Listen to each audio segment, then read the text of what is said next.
Don't change it. I won't.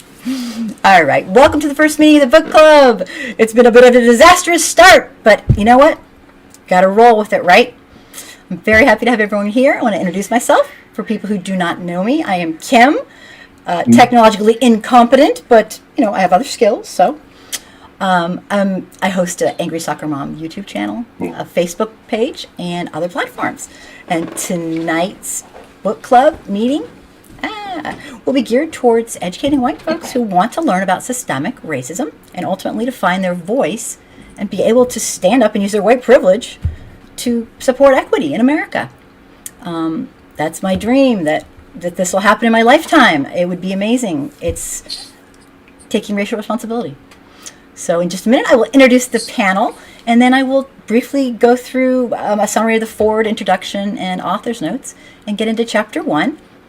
Robin DiAngelo's book on white fragility has tons of stuff in it. It is stuffed with important things, and so I'm going to have a bit of an abridged summary. So without delay, welcome to the panel. This is my friend Tim, and yes, welcome. Mm-hmm. Thanks for being here. Thank you. Good evening. My name is Timothy Pinckney, and I'm going to make this brief because we were kind of a little bit behind schedule, and I'm just happy to be here. Thank you. Thanks, Tim. And this is my friend Roy. Welcome to the panel. Thank you. Roy Tatum in the Phoenix, Arizona area. Happy to be here as well, and I'm sure we can share more of our stories as we talk. Excellent. Thank you. And my friend T is with us also on the panel. Welcome, T. Thanks for being here. Hi, T. I'm sorry. Hi, I'm T. Happy to be here. Thank you so much. All right, let's get started. I cannot thank you guys enough for being here. What we're going to do is I'm going to do a brief summary, and the hosts can give their input, talk to each other, and you can write in and make comments and questions. Please remember that, and a lot of people who are here, I know most of the people watching and right now, and you know this is for people who are just learning. But please remember that when Black, Brown, and Indigenous people and African American people of mixed heritage, when they share their wisdom and their life experiences in regards to racism in America, this is a gift of enlightenment to those of us who don't have to endure the overwhelming burden of systemic racism on a daily basis. And please take it as such, because it's an emotional burden oftentimes. Some people like to teach, but it's a gift to learn what's really happening. So I'm really thankful. Thank you guys for being here. And on that note, the foreword from the book is done by Michael Eric Dyson. And he's great, so I'm going to do a quick summary. For most of American history, race has been a black person's burden, not a white person's burden. We've made it such. Like the rest of race, whiteness is fictional. It's a term it's termed a social construct, an agreed upon myth. Like money is a social construct. If everyone decided not to recognize it, its power would be rendered mute. Whiteness goes according to Dyson, whiteness goes one step further than a social construct because it's most useful when its existence is denied. Whiteness, like race, may not be true, but it might not be a biological, heritable characteristic that has roots in physiological structures, genes, or chromosomes, but it is very real in the sense that society, with regards to rights, goods, and resources and privileges, have been built around it. Michael Eric Dyson says that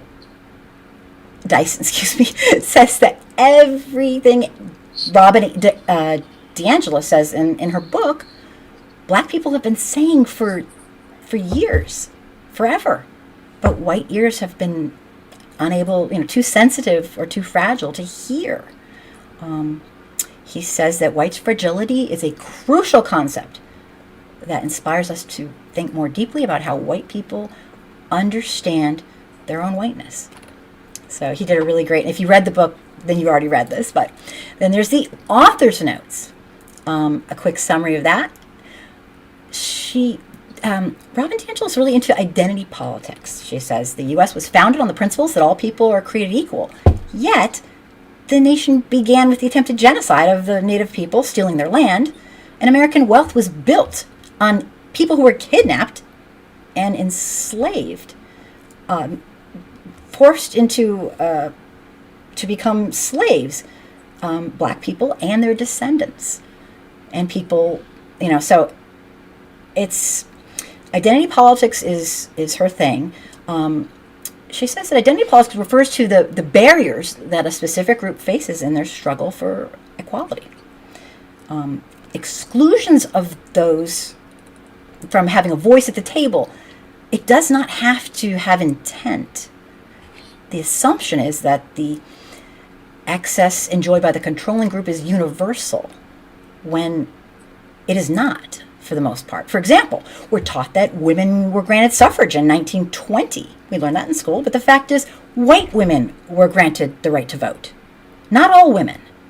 It's exclusionary because black women were denied the right to vote until 1965, but we're not really told this. It's whitewashed and whatnot. So this is a little bit of what she's getting at. DiAngelo believes that all progress in civil rights that have been accomplished has been done through identity politics, and she is unapologetic about it. So she cites the American with Disabilities Act, women's suffrage, Title IX, same-sex marriage.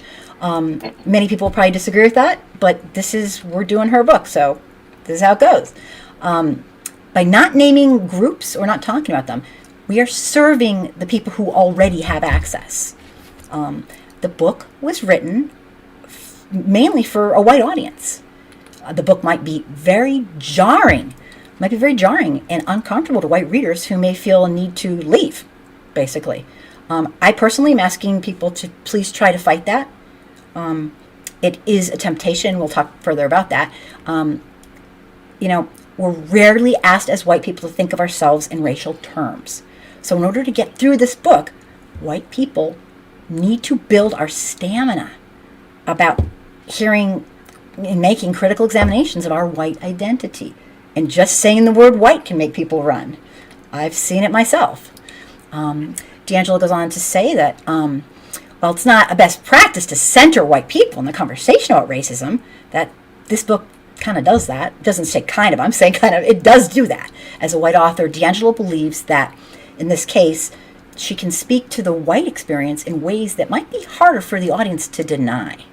As a white person and a white author, she can also use her inside status to challenge racism and not to uphold it. So that's kind of a disclaimer from the author.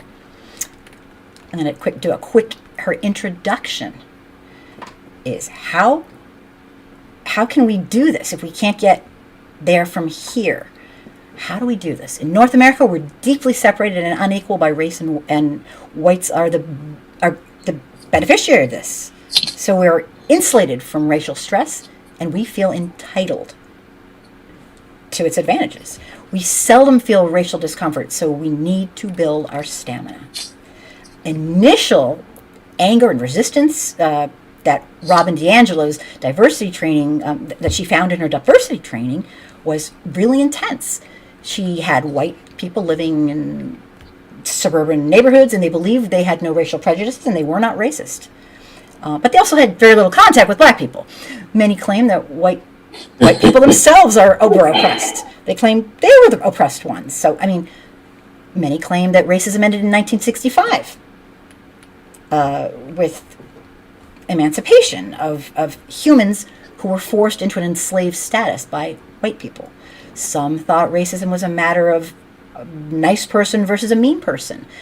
Most thought that racism was a discrete act committed by individuals and not a complex, interconnected system.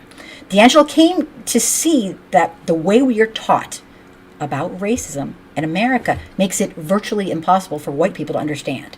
So this book is intended for white progressives. White progressives, it might be shocking to hear that, who believe that we are open-minded, but who so often, despite our conscious intentions, cause most of the damage to black people and other people of color. So white progressives are defined as by DiAngelo as people who think they are not racist, or who they get that we, or get it so they get it. We get it. So, we really don't need to engage in any continual learning, in any self-awareness, or building any relationships, or any anti-racist practices. So we think we get it. We're there already.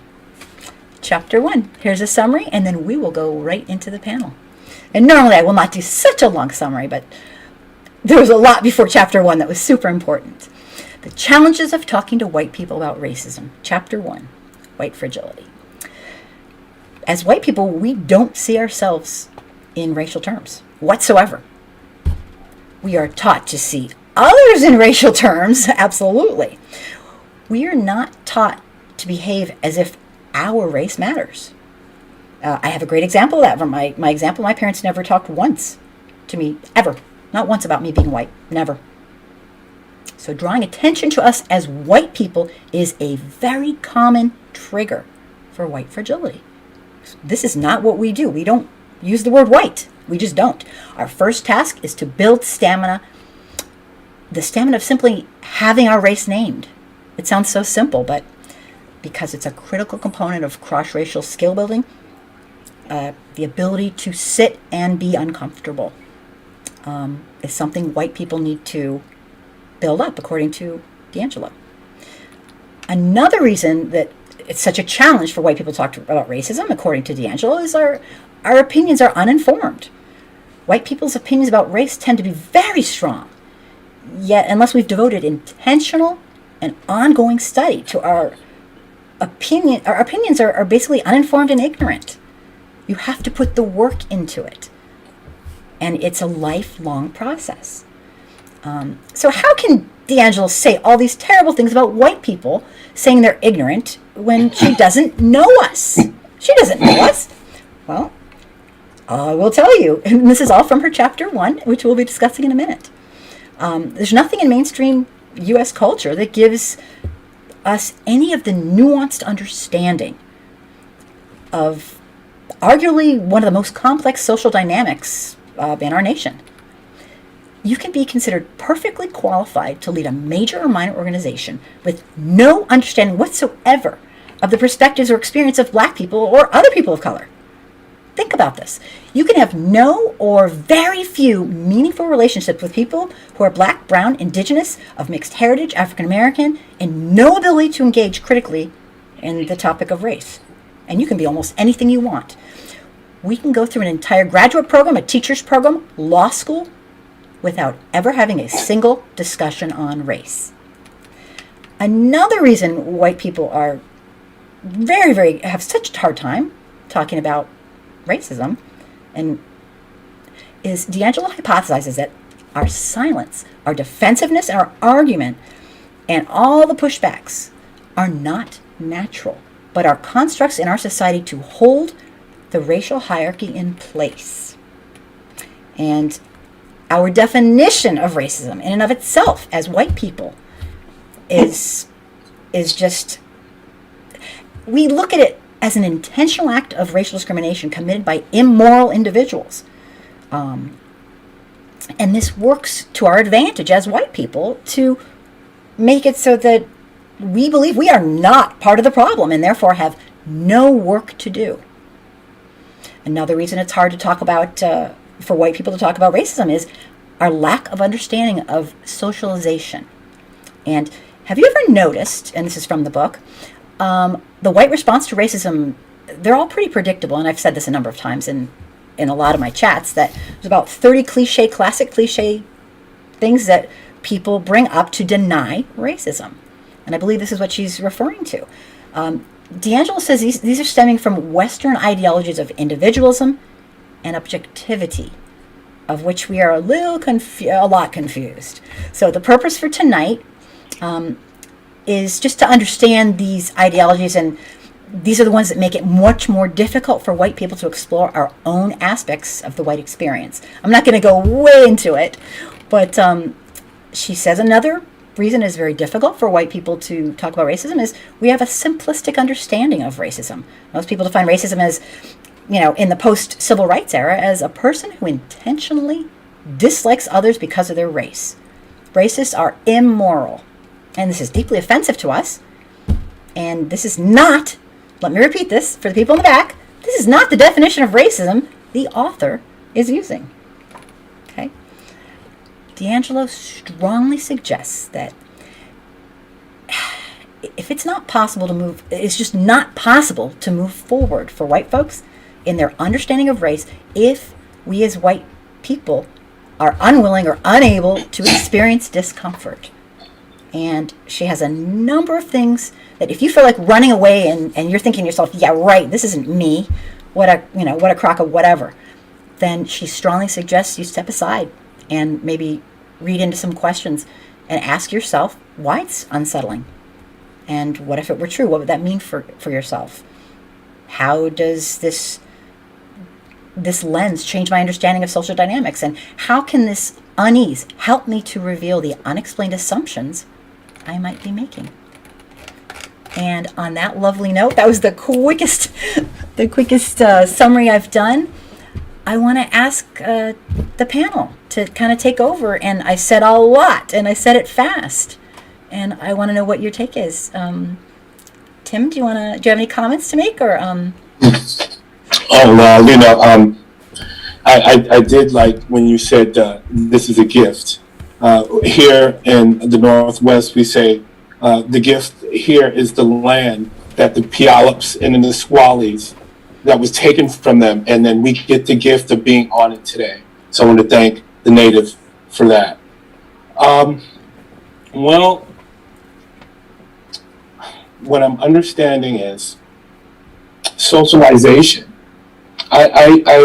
You said white folks feel uncomfortable. Well, they feel uncomfortable when I step into the room. They have to kind of readjust their behavior and their attitude just to deal with me, because they have there's some unconscious things going on when I come into a room as a black male. And I'm not saying people are going around clutching their purses, but what I'm saying is when they introduce themselves to me as a 59-year-old, it's almost as though they're talking to a child. May I help you? And I understand that sometimes, and I kind of help them along so they won't feel as uncomfortable. And when I say to myself, that's not my job to do that. And so I'm starting to give back their need to cart me around. So socialization is one, and so that's the one that's a little bit more on my mind. The interaction that I have with white folks here, especially in this state, because we're in a really liberal state, but liberal only in name. I run into liberals all day that never met a black person up close. And when they meet you, they try to do this woke dance, and I got to go through the woke dance here, and they'll use terms like, and I have to stop them, especially when they start saying things like boss, homie. And these are educated people, okay? I hang around these professors, and it's coming out of their mouths, and I ask them, where are you getting that from? Okay, and then they have to say, is that wrong? Like we're speaking another language. So my thing with the that I have contact with is, were you born yesterday? Are you serious? You went to school with some of the people we know. So how are you absent of the knowledge of how black people interact? In this country, it's nonsense. It's just another part of white supremacy. White folks who really want to get on board, and you know how I feel about allies and friends. I'm looking for accomplices. So what she's saying, if you don't want to be an accomplice, you don't want to march in this march, get out of the way. And that's what I'm thinking right now. So thank you. Yeah, sure. Mm-hmm. Want to speak to that, anybody? Roy or T? Can you relate to that, or do you want to? That's Tim. Those are Tim's feelings. That's a little much, but I'm sorry. Okay, no, you're. I prefer the T. You're great. T, I want to make sure you get to talk. Yeah. Yes. Well, no, that's great. Do you want T to T, do you have any input from anything that you've heard at all that kind of struck you as kind of hit home? I mean, just keeping it basic and elementary, because that's where my mind is right now. Just trying to have the conversation about how I feel as someone who's Black in the company of whites in different situations. They have a very hard time with you even saying it. It's weird because when that whole Dr. Seuss thing came up, and I know this is going a little bit, but I'm a teacher, and two white people came up to me, and I don't bring up race on the job, but they bring it up to me to try to make me believe that they are not racist. And I don't say anything. I'm just like, hey. But anyway, they come up to me and said, do you believe that? And I just kind of, I don't know how to respond, because if I really tell you how I really feel, you are not going to be prepared for the reality and the truth of what I'm experiencing. So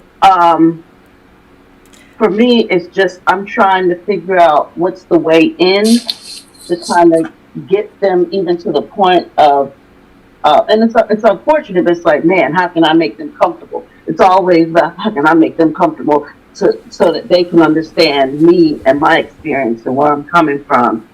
And so, I've had, and I think I told you, Kim, a white boss who, I've had my hair braided before. My best friend is, I'm like, what you saying here? Like, you trying to be down with the Black folk now? We're so uncomfortable. We're just so uncomfortable. We have to try to prove to you right away. My brother, sister's uncle, was Black, so I'm good. We'll do anything. Yeah. We're desperate. That's showing me more so that you're more ignorant. Right. It's not showing me that you really are open to really being anti-racist. You're just showing me you're ignorant, and you're trying to prove to me that you are somehow not racist when the opposite is happening. Oh, fantastic points. So, that's that's so my two cents right now. T, that is hitting home. The first thing we do is we just want to show you that we're not like them, those others, and it's tough. Fantastic. Roy, do you want to? I can build off of what T was just saying. Fantastic. I want to address why this work is necessary, because one, this can be life-saving for people, particularly Black people in America, because one, I believe it was D.L. Hughley that famously said, the worst place to exist is in the imagination of white folks.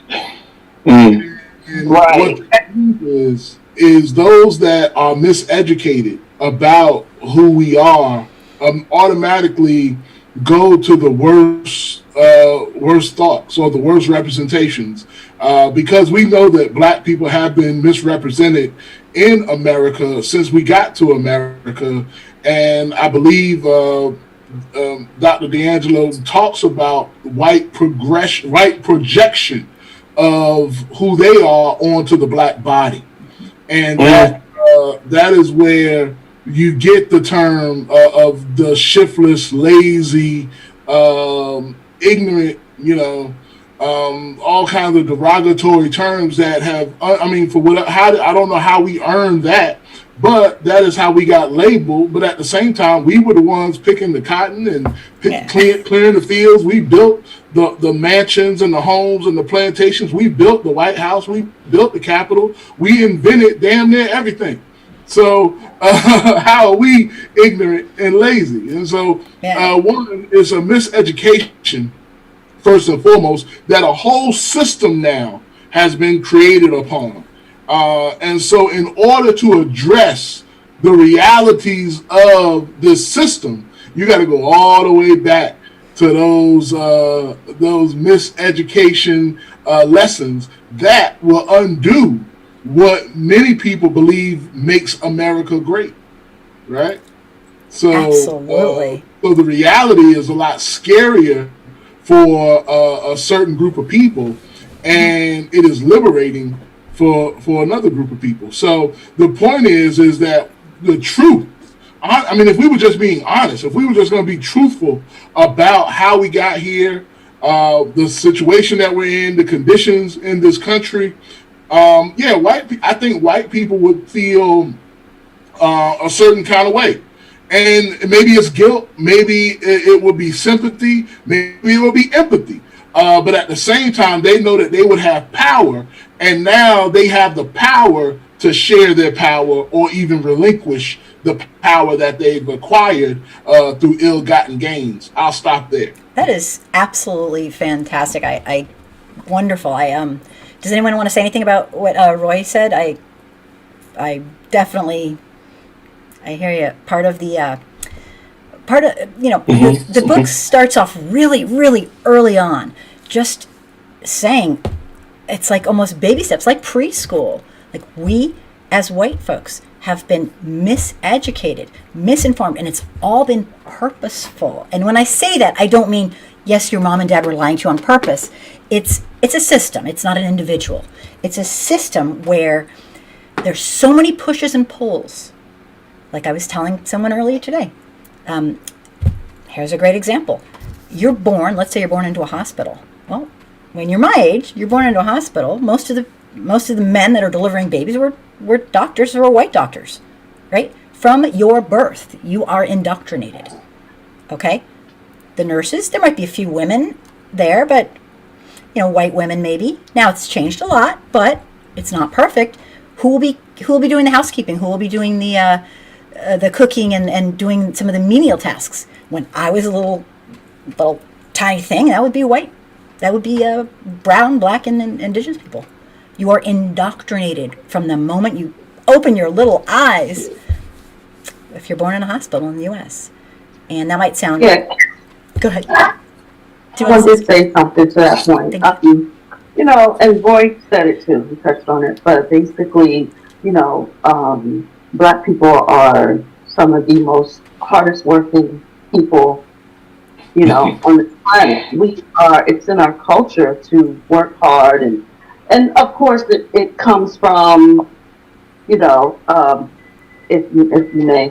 I may, slavery and all that. But I mean, and that's just the icing on the cake of it all. But it's just a part of who we are to work hard. And so, I hear a lot of white women complain, but and I'm just like, just deal with it and move on. We're just used to working hard and dealing with daily struggles all the time. So it's just odd to me when they say, "Oh, they're lazy." I don't know where that comes from, because Black people are the opposite of lazy. We are more, if anything, we're constantly working hard to get what we need to get in life, take care of our families, or even in some instances, I feel like, to prove that we are valuable and contribute greatly to the society. So that's just my the thought. projection is surreal. The projection is really surreal. It's Think about it. The colonizers got on a whole ship and went to a whole nother continent to round up a whole nother group of people to come all the way back to force our ancestors to do the work.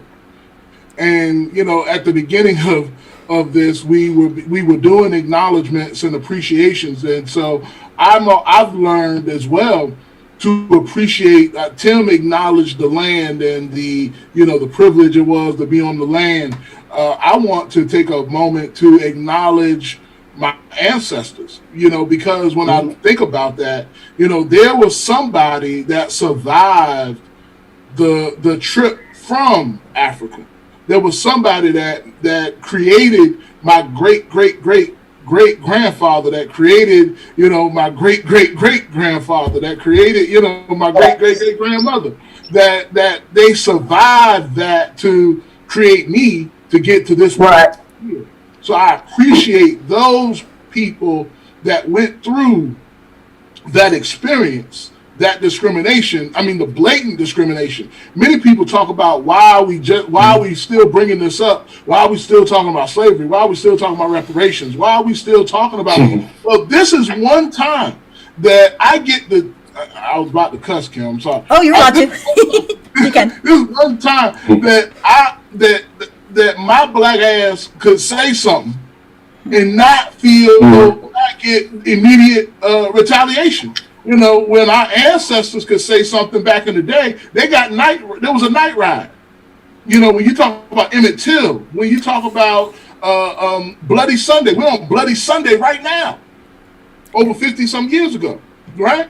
We were on Bloody Sunday right now, 56 years ago. And so the thing is, there was immediate physical retaliation for black voices to speak up and speak out. Now we can advocate, and we can participate in the system to some degree now without immediate physical, and I'm talking about physical retaliation. So yeah, we're gonna still talk it. Yeah. Wow, when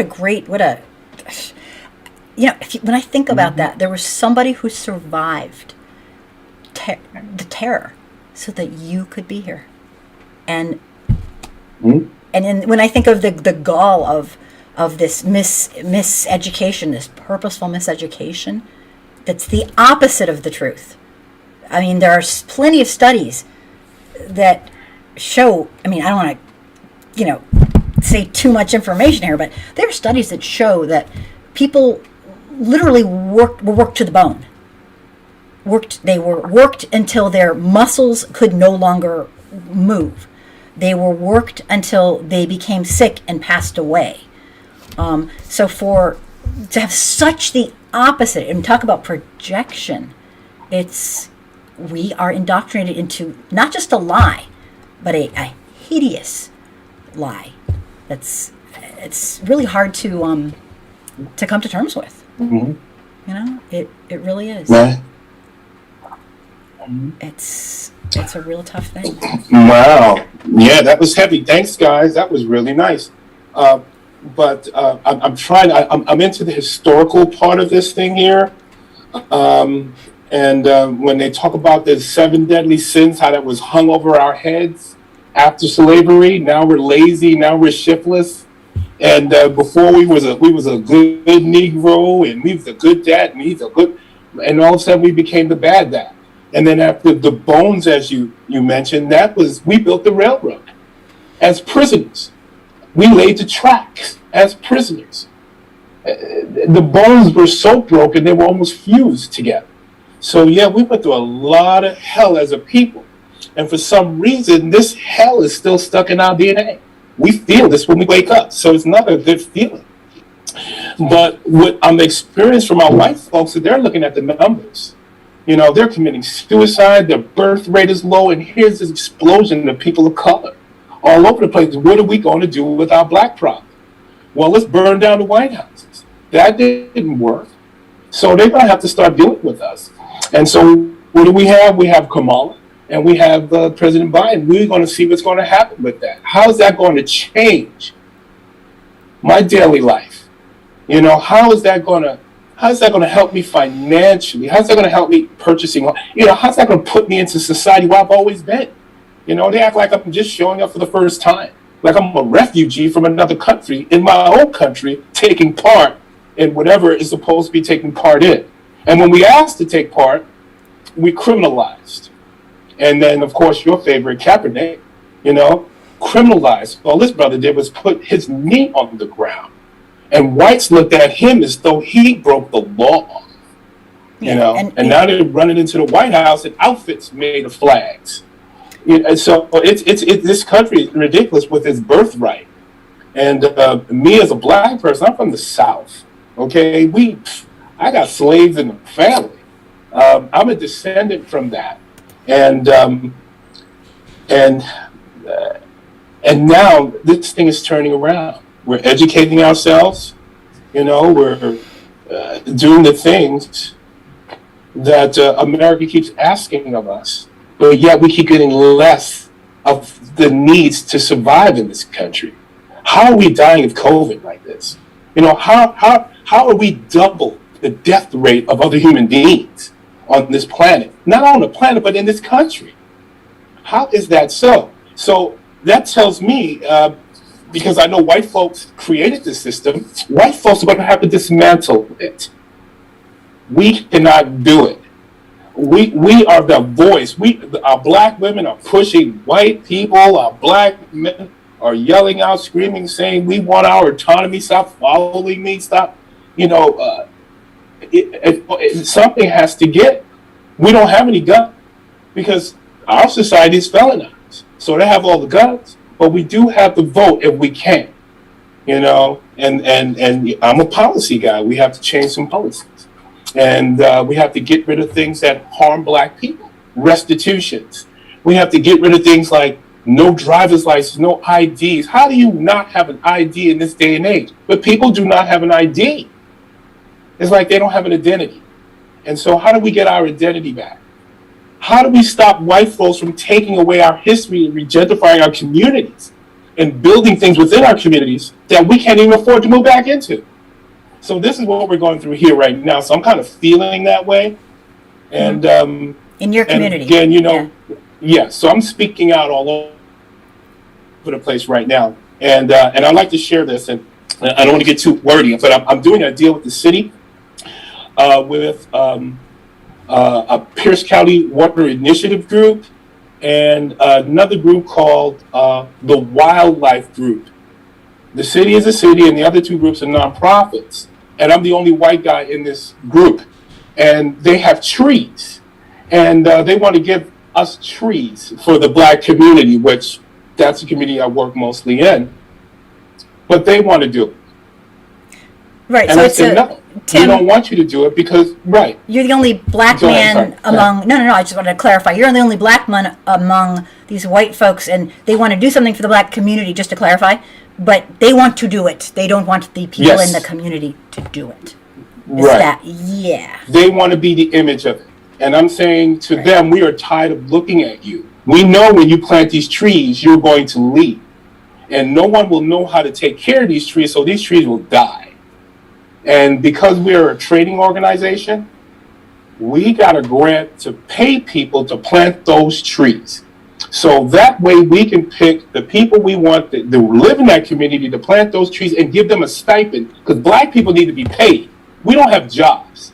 So they think it's a walk in the park and we're going to be whistling and carrying trees on our shoulders and planting those trees. The world doesn't work like that. Now, the people I'm speaking to are all younger than I am, and they know what's good for us. They know what's good for us. And you don't good for us. And so we're going back and forth. And the first thing that came out of my mouth, I said, did anybody here read White Fragility? Because you're not listening. So it gets pretty exciting. So thank you, guys. Well, Tim, we know in this society, and especially in a capitalistic society, that holding back access to resources and suppressing access to money and financial, or underpaying, if not demanding or asking for work under volunteerism, free labor, they use all that stuff as a weapon against us. So you demanding that we be paid for our labor is commendable. I mean, it should be the norm. But we have to demand compensation. It should be the norm. Right. We have to demand compensation for our labor, whether that be physical or intellectual. Mm-hmm. Yeah, and did you want to jump in, T, and say something? Because I was going to... Do you have anything to add? No, it just led me to think about reparations, and I was in a conversation with someone recently, and it was just like, we were talking about, I forget how it came up, but they were saying, oh yeah, the Jews deserve this and these people deserve that. But so interesting when it comes to the black people, it's like, oh no, what are we going to give you anything for? Like it's so deeply entrenched to look at us as non-human and non-essential that it's almost like offensive that we would even think to ask that when we're the people who built this country. And I mean, I just don't understand why when it comes to us, they'll say, oh yeah, the Holocaust and all that.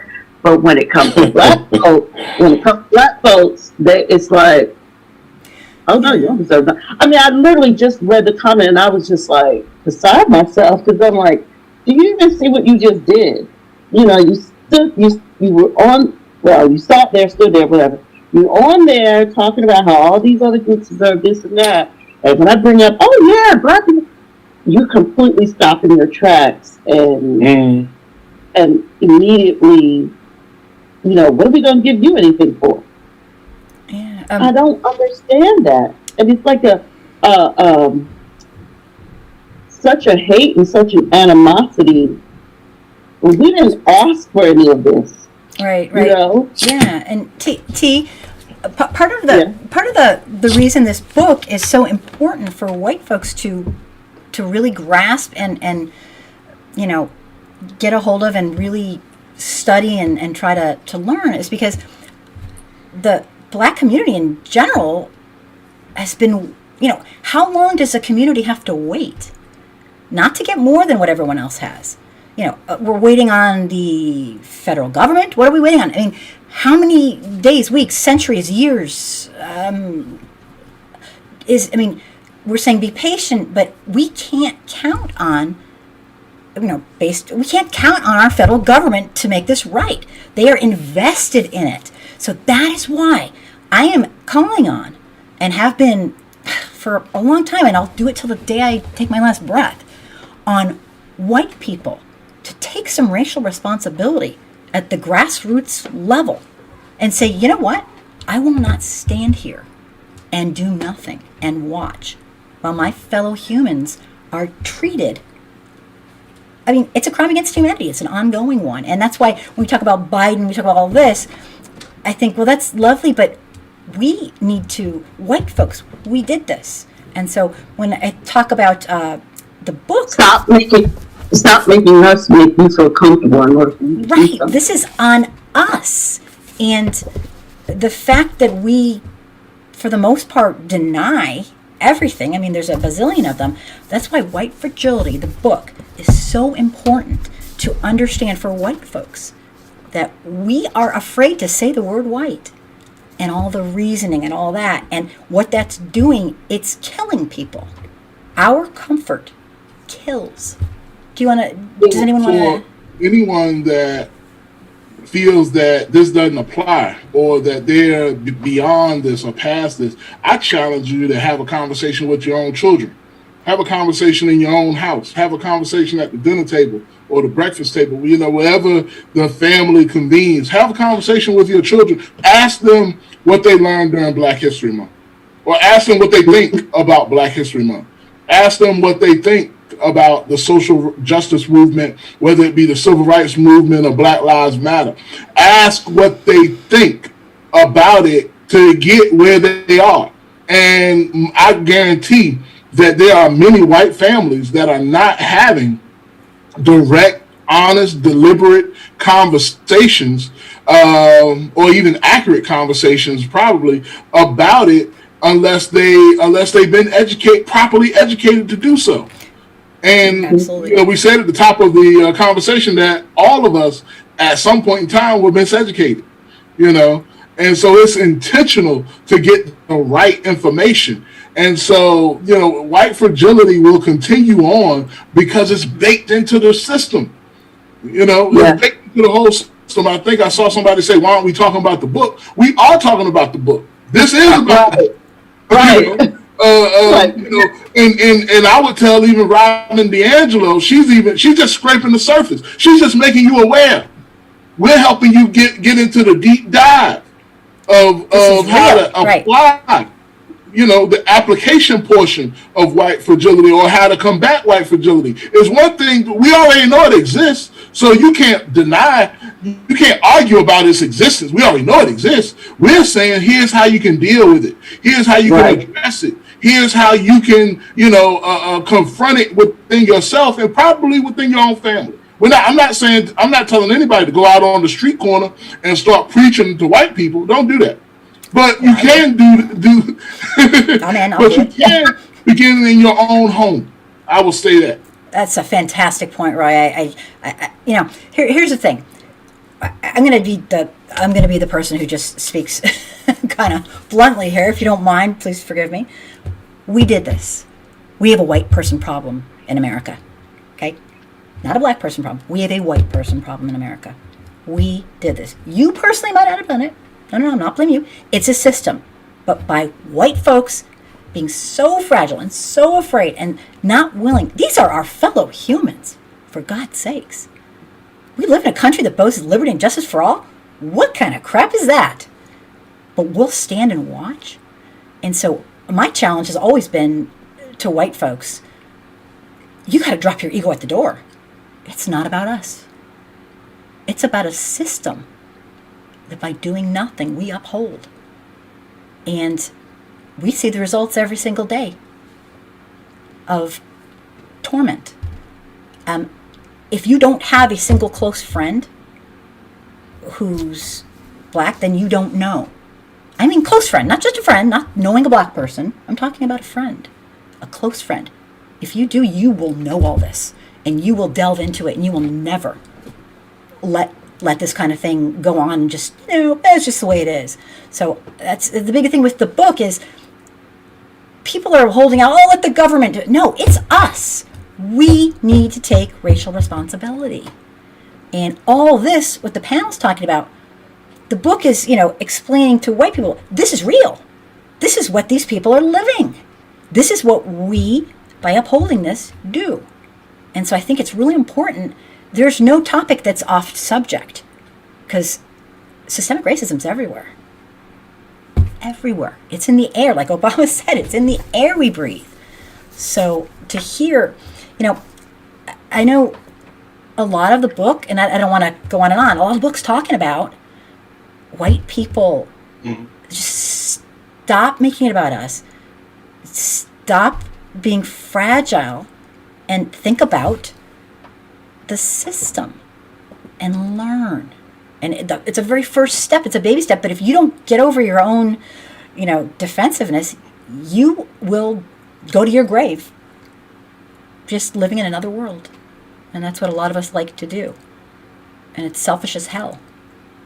So, I don't know. I hear people on the panel saying, I make people feel comfortable. I'm sorry. I'm going to be real here. We need to be making black people feel comfortable, okay? Not the other way around, okay? I really feel strongly about that. And it's such a habit because why are they adapting to our sick racism? We should be bending over freaking backwards to be American in ideology, which we are obviously trying to reach for. But anyway, I'm going to stop blabbing. Does anyone want to jump in and say anything? I just had one. The brother talked about family and don't run out until. I didn't do that, but I was kind of doing that. I had a period in my life where I would go up where if there were white women in the room, I would tell them, talk to your sons because your son is afraid of me. And you need to talk to your boys because you created that guy who got on that gentleman's neck. You created that guy who shot an unarmed man and put a bag over his. You created that guy. What are you telling him? What are you telling your boys? Because they become men, and those men become police officers. Mm-hmm. Those men become judges. Those men get an opportunity to be their selves.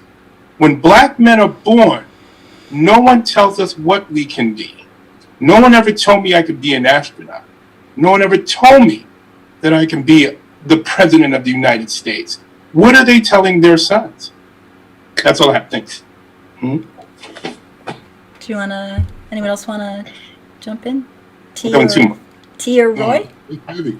I would say, as we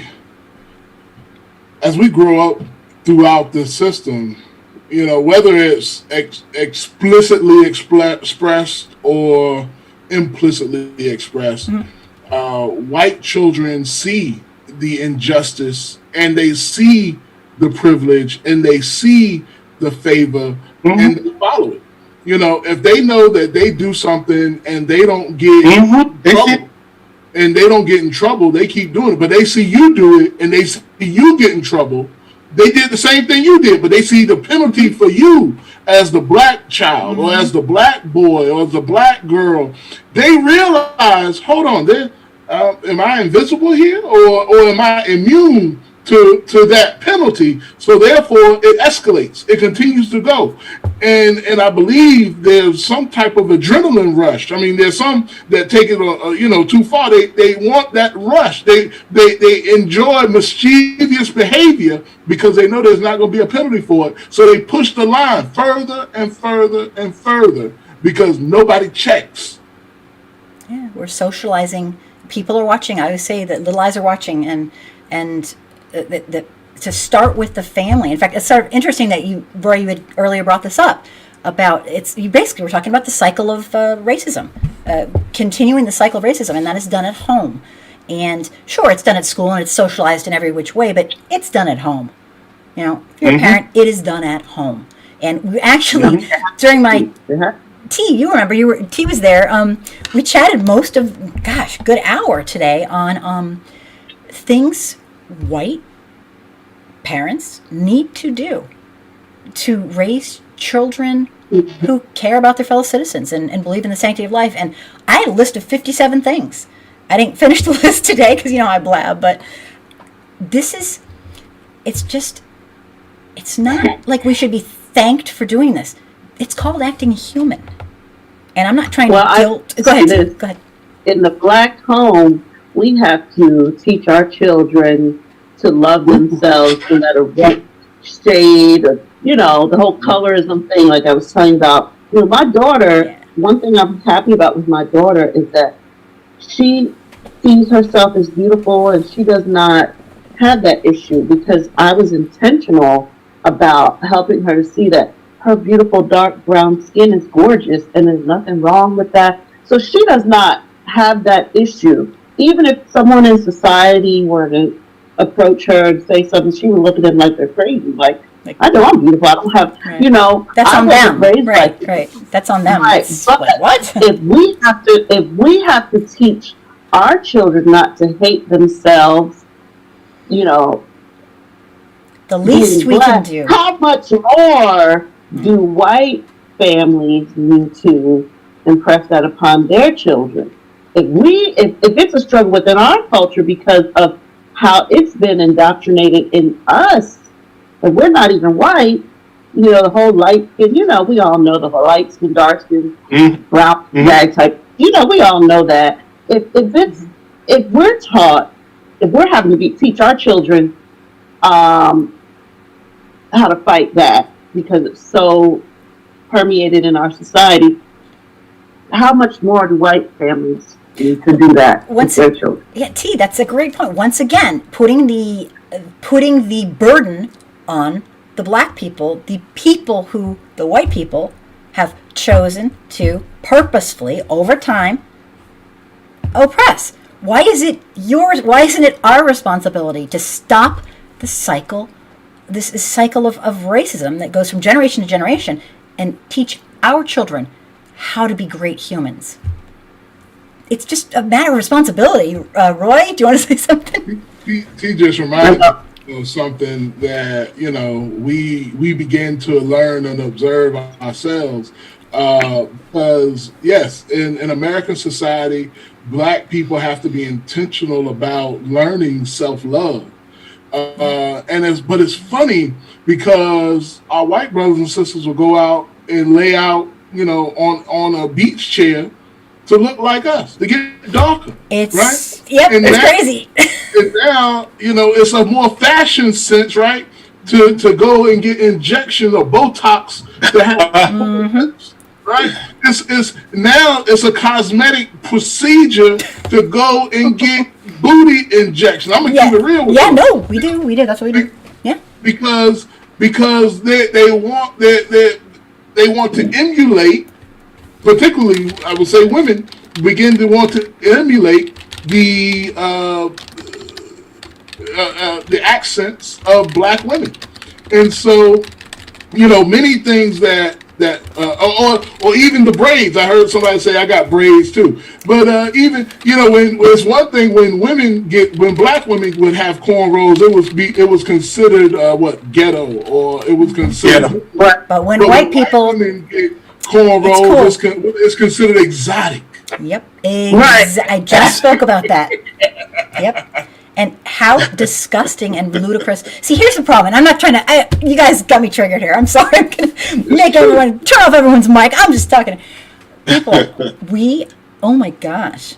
We love black culture. We love all the art. We love the music. We love the hair. We just don't like the freaking people.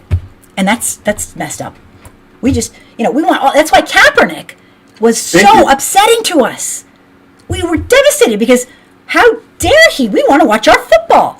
We want to watch people play and entertain. We don't want to have to think about that kind of stuff. You want us to entertain you and everything else. We don't have to deal with all the human rights stuff. What? Just, come on, keep in, like they said, play ball.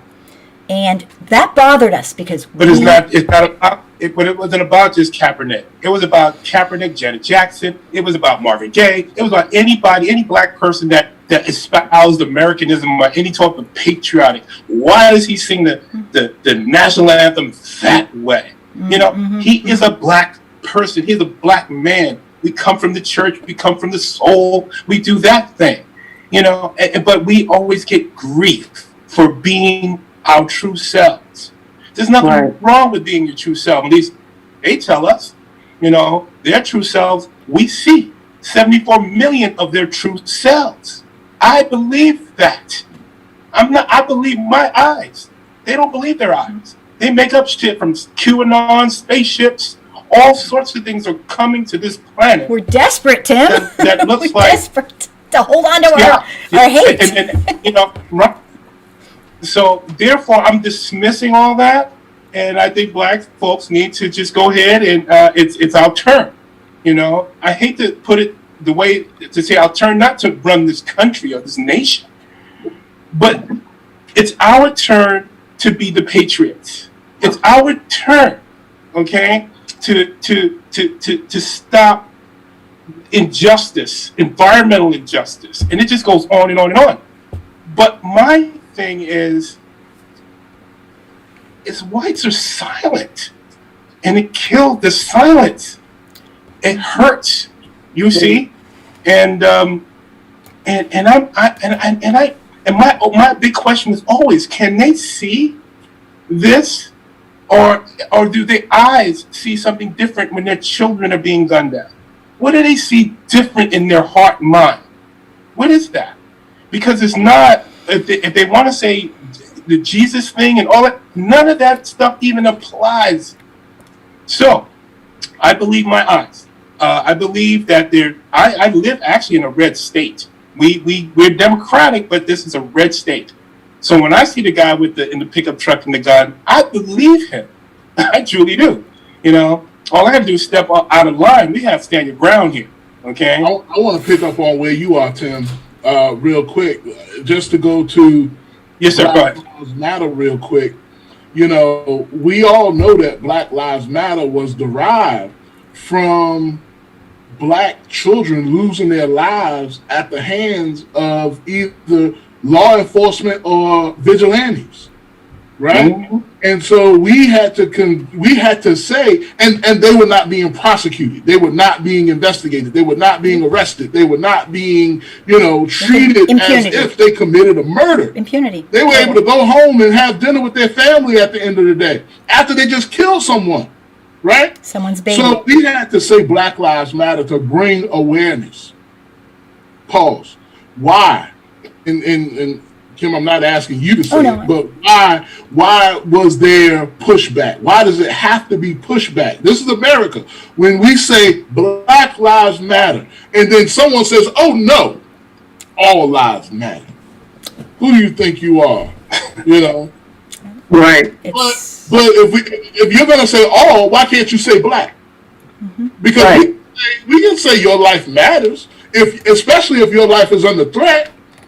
But we're saying that Black Lives Matter because our lives are under threat. Absolutely. There's no penalty for taking our lives.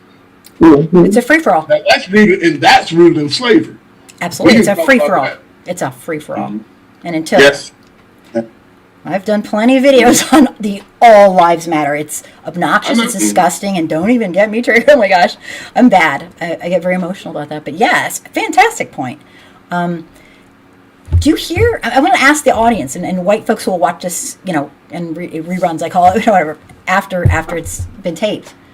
Do you hear these three, T and Roy and Temi? They are speaking their truths. And you know what?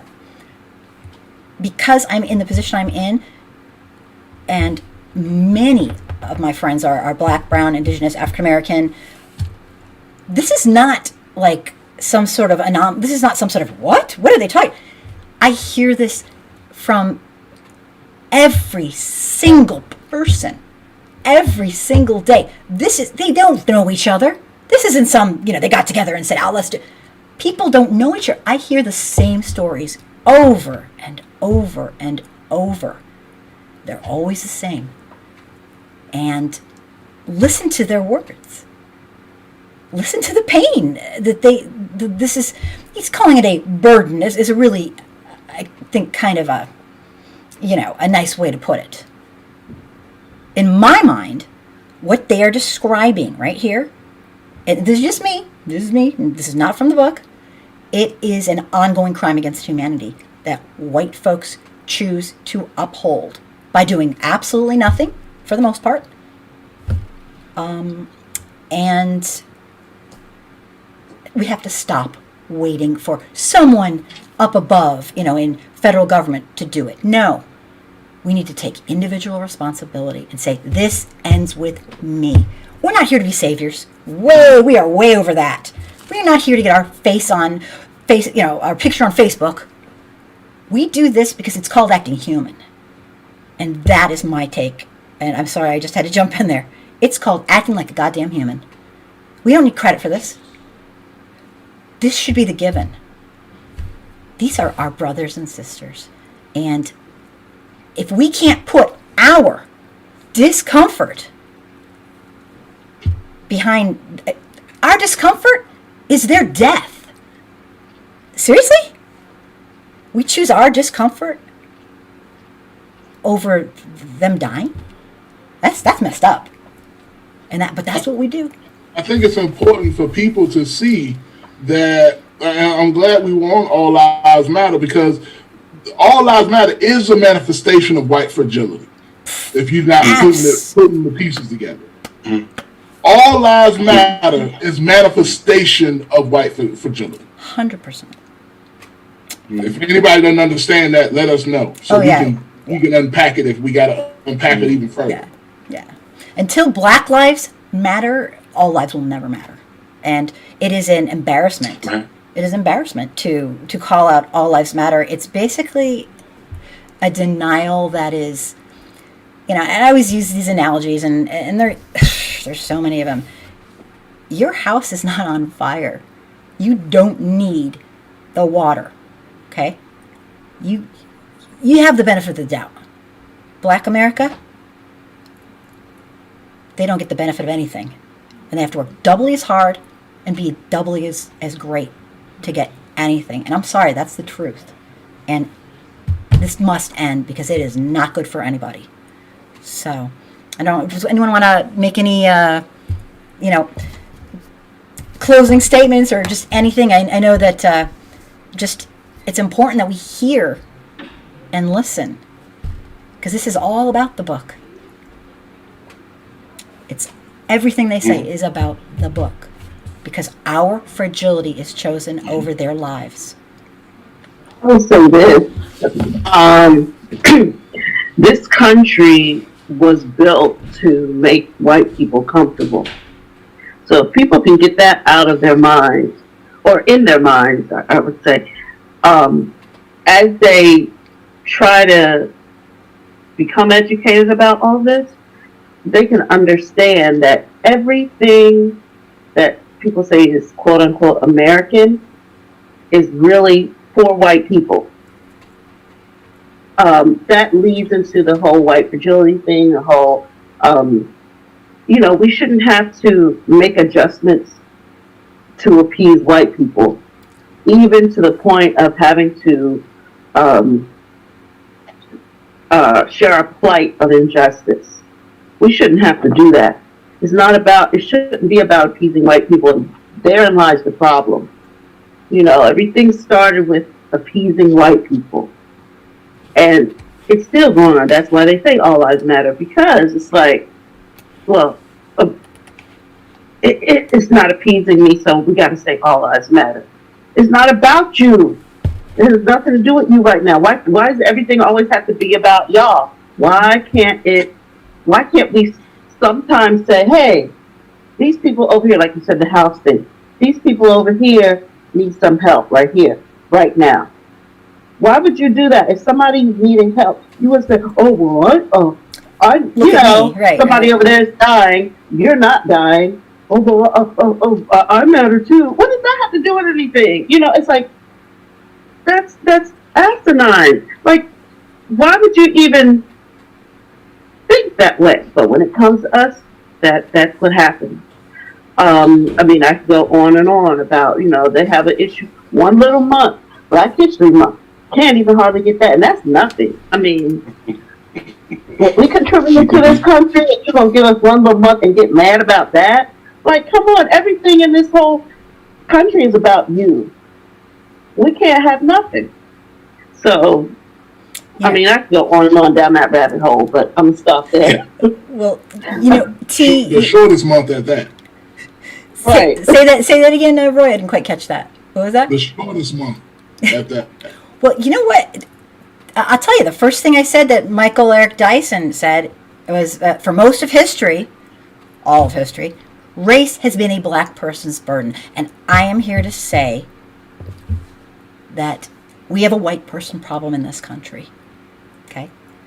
I'm not saying I think we do. We do. We did this. And this is not out of guilt. I just want to set the record straight, because a lot of us got whitewash history.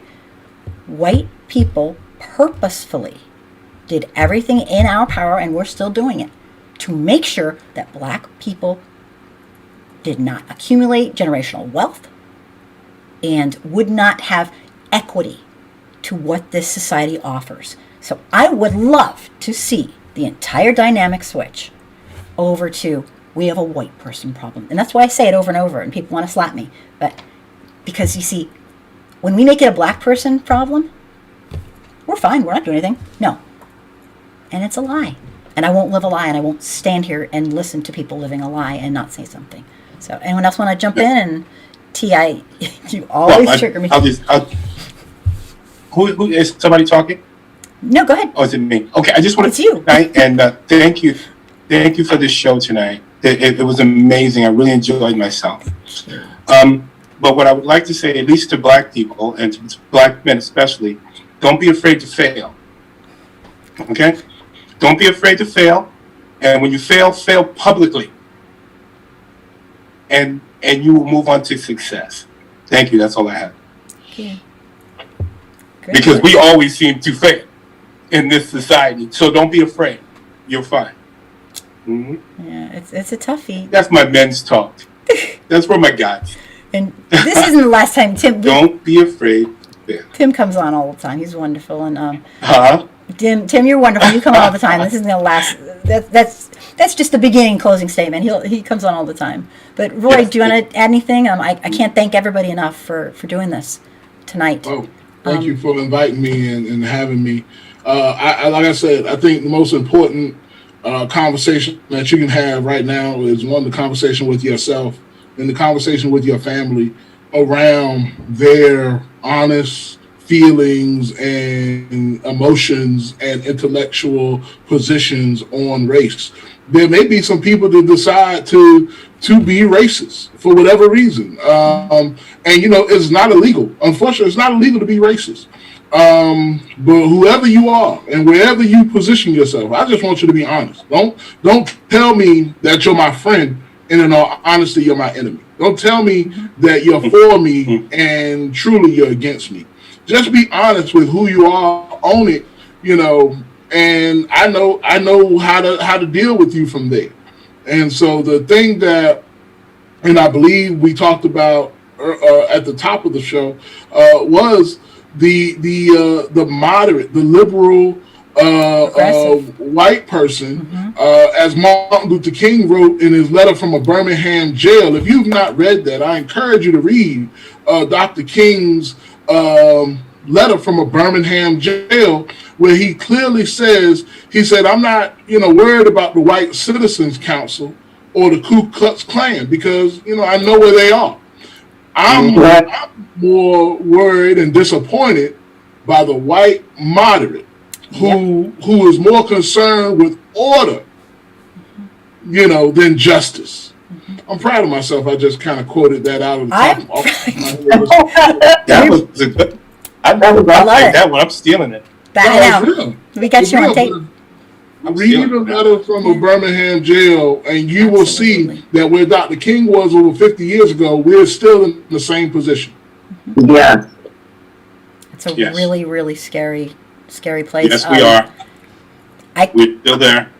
We have got to do this, keep doing this. You guys, I can't thank you enough. I could just do this all night, so I don't want to keep you up all night. I'm sure your spouses and families want to kill me, but everything you said tonight, every single thing resonates in my heart.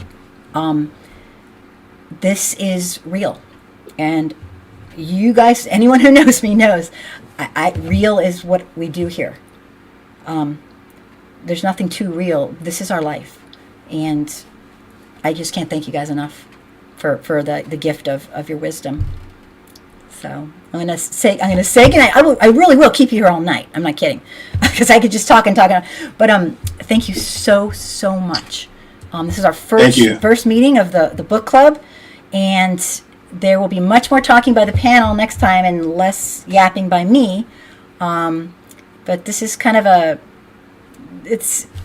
I've never done a book club before, so I can't thank you enough, and you're wonderful. We got it. Thank you, T. Thank you, Roy. Thank you, Timmy. And I can't wait to hear your feedback. Thank you for the platform. Oh, my honor. Absolutely my honor. All right. Good night, everybody. And I want to hear feedback and what you thought. All right. Thank you. All right. Take care. Thanks, you guys. Good night. Good night. Appreciate you. Tim's like, ah. Thanks. And